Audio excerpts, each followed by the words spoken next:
Variation, it's everywhere between living organisms. And variation is important because conditions are constantly changing. So the more alleles you have, it ensures that more species will survive. Of course, to survive, you need to select the best ones, the individuals that have the best alleles that will help them to survive. And this is a process called selection because we select who survives. But of course, it's not us who select, but it's nature. That's why we have the general term natural selection, where nature selects who will survive. There are 3 different types of selection. But before we see the 3 different types of selection, I'm going to give you a specific case, and then we're going to see how each different type of selection will affect that specific case. So imagine that we have a graph, okay, and we have foxes. We are looking at foxes, and we are mainly interested in the fur of the foxes. So here on the x-axis, I'm gonna write fur length. So the more you move across the x-axis, the more you increase the length of the fur. Now this axis, the y-axis, will show the number of individuals, or if you like, the number of foxes that have the specific length of that fur. In the population of the fox, fur length shows a continuous variation. This means that we are going to have different lengths, a variety of fur length. So the graph will be something like that, like a normal distribution, or if you like, a bell-shaped curve. Here at the top, it's where we find the most individuals, and here at the bottom, that peak here represents the average length of the fur. So this point here, where it intersects the x-axis, okay, it's the mean. Now on the sides, like this side here and this side here, they represent the extreme phenotypes. So here we're going to have a big fur length, and here is going to be short. So we have thick fur in this side and thin fur in this side. So we call them the extremes.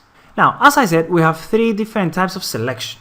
The first type of selection is stabilising selection. Stabilising. What kind of selection is this?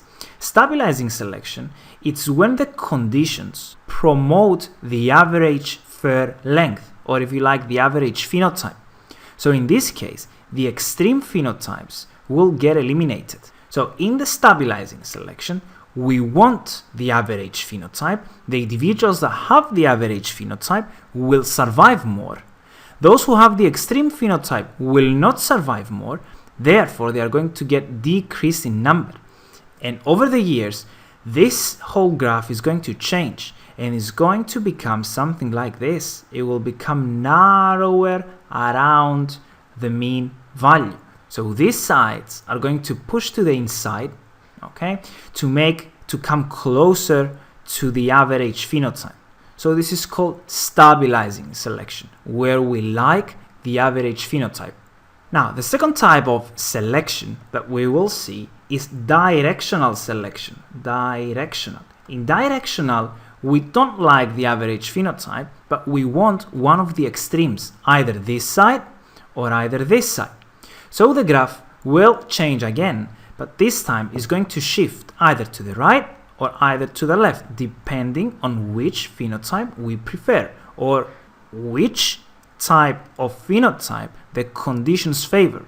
So if, for example, the thick fur is something that will promote survival, then it means that the whole population will shift to the right and is going to form a graph that is going to shift to the right and make, over time, that extreme phenotype as the new average phenotype, because it's the one that basically promotes survival. Now, let's go and see the last type of selection, which is disruptive selection. Now, in disruptive selection, you like both of the extreme phenotypes. So the average value, or the mean phenotype, it's the one that will not help you survive at all. So we don't want this. So the population here, it's going to shift and to the left and to the right, and it's going to form two new graphs. So you are going to have one graph that basically will be closer to this extreme phenotype and one that surrounds the other extreme phenotype. So you are going to have two graphs. So over time, this graph that we started with is going to split. One is going to shift to the right and one is going to shift to the left. So I repeat again, in stabilizing selection, you want the average phenotype. So all the values will be closer to the mean value. In directional selection, either your graph will shift to the right or to the left because you like only or you favor one of the extreme phenotypes. And in disruptive, you favor both of the extreme phenotypes. So you have two new graphs, one going to the left, one going to the right.